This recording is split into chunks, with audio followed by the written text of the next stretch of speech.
Bueno, buenos días. Yo voy a hablar sobre los aspectos moleculares. Como introducción, podríamos decir que la transformación maligna de la célula sucede gracias a una acumulación de mutaciones de unos genes específicos, los cuales están divididos entre dos familias, que son los protooncogenes y oncogenes y los genes supresores tumorales. Dentro de la primera familia, los protooncogenes son los que dirigen la producción de proteínas para la proliferación y diferenciación celular, mientras que los oncogenes eh, son capaces de generar una multiplicación anárquica de las células. Y los genes supresores tumorales son los organismos sanos que controlan la proliferación celular. El mecanismo de transformación de la célula normal a tumoral.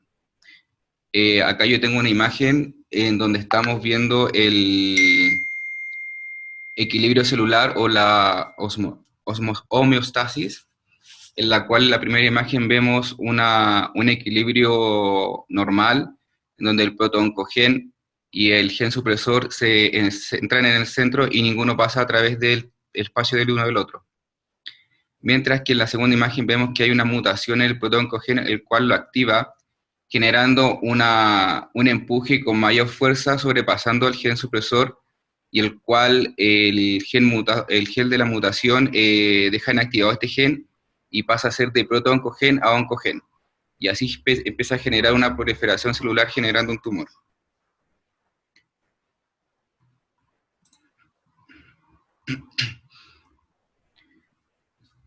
Los protooncogenes, como le decía, son todos los casos de genes de clase 2, que son los codificantes de proteínas del, de algo- ah, del que pueden influenciar en el ciclo celular y ya es favorecido para la progresión de los procesos proliferativos y también para la inhibición de los procesos normales del envejecimiento y la apoptosis.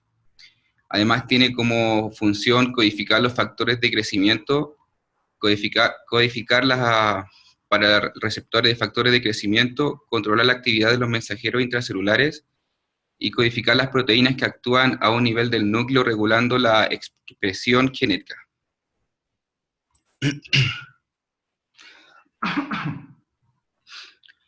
Los oncogenes, estos oncogenes originan proteínas con expresión-función alterada que favorecerán el crecimiento y la propagación tumoral.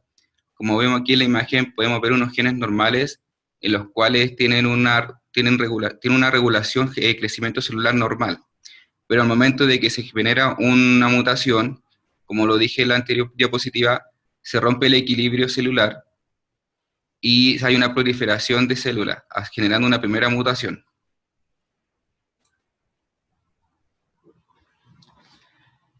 Las proteínas codificadas por los oncogenes son los factores de transcripción, los factores de crecimiento, los receptores de factores de crecimiento, las transductores de señal y las regulaciones de apoptosis.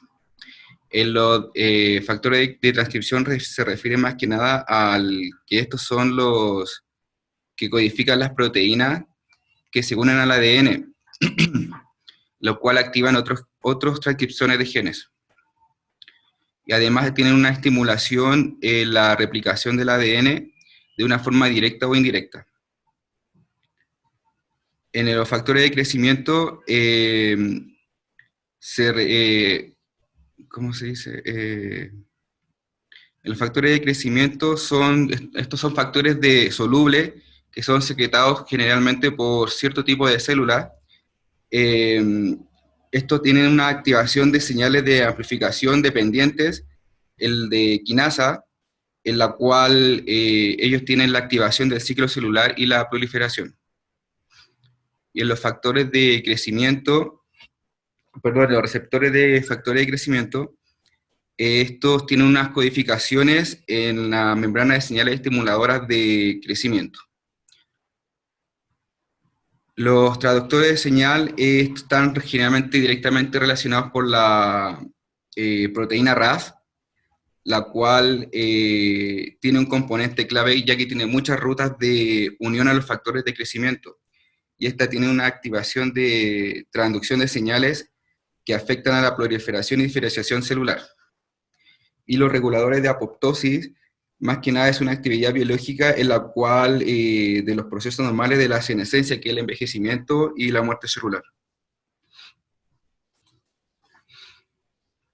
En los mecanismos de la activación de los oncogenes, podemos ver que el protogen está siendo invadido por un agente promotor del cáncer, ya sea físico o químico, en la cual el protogen muta a un oncogen y posteriormente la célula cambia a una célula cancerígena para hacer una proliferación.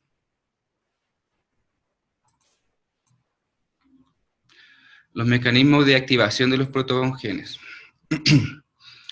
Los más comunes son las mutaciones puntuales, las translocaciones cromosómicas y la amplificación genética. Las mutaciones puntuales más que nada determinan la síntesis de las proteínas de los productos del oncogen, los cuales pierden su capacidad de ser regulados y estas permanecen tanto como activas como inactivas, pero sin responder a ningún tipo de control o señal. Y estos son los procesos cuales alteran los procesos normales de la proliferación y la muerte celular. Las translocaciones cromosómicas, más que nada, bueno, como la palabra lo dice, se produce cuando un cromosoma se liga a otro. Y esta translocación afecta la estructura del protogen y determina su activación. Y la amplificación génica habla más que nada sobre un gran número de tumores, del cual que los procesos de amplificación génica resultan que reduplican los fragmentos cromosomales de distintos tipos de tamaño y son frecuentes en tumores que son resistentes a los quimioterápicos. Claro, quimioterápicos.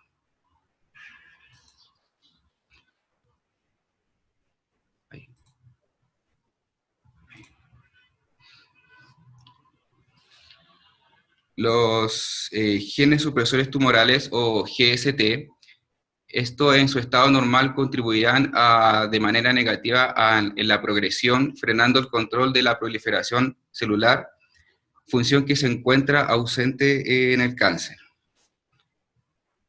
Acá yo tengo una tabla en donde están los genes supresores, la localización donde se genera y la implicancia biológica, como por ejemplo el P53, que codifica la proteína P53, la cual puede tener la división celular e inducir a las células normales a hacer apoptosis. Y está generalmente involucrado con la gran cantidad de cánceres que hay en estos momentos. El retinoblastoma es el producto del GST-RB, el cual ejerce su efecto sobre la primera parte de la fase G1 de ciclo celular. Este posee dos funciones. El primero es en que hay genes cuyos productos son esenciales para la fase S, que el cual dependen de la actividad del factor E2F, el cual el RB hace un secuestro de este factor de transcripción, el cual garantiza que la fase S no se puede activar, no puede iniciar.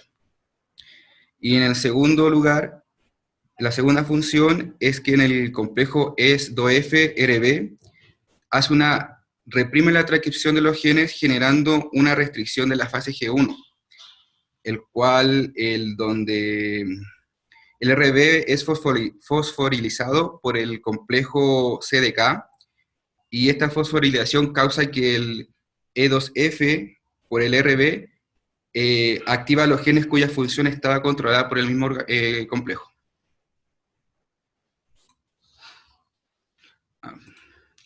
Acá, en esta imagen, podemos ver que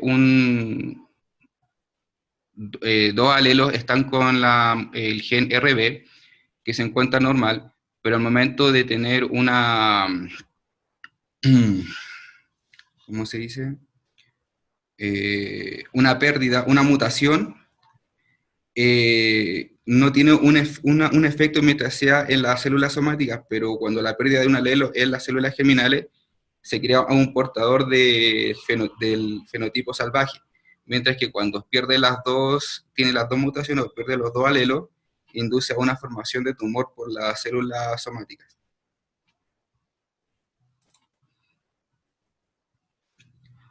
El P53, este gen sintetiza una proteína que lleva su mismo nombre y se activa cuando la célula se dispone a dividirse, para poder vigilar la secuencia o los acontecimientos genéticos para ver si hay algún daño y poder repararlo.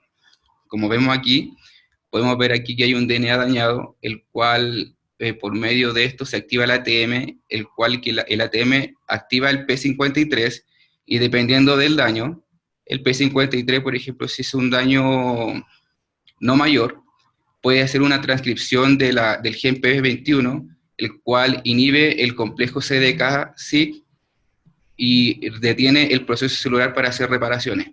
Pero cuando el daño es muy avanzado, el P53 solamente genera la apoptosis para detener el ciclo.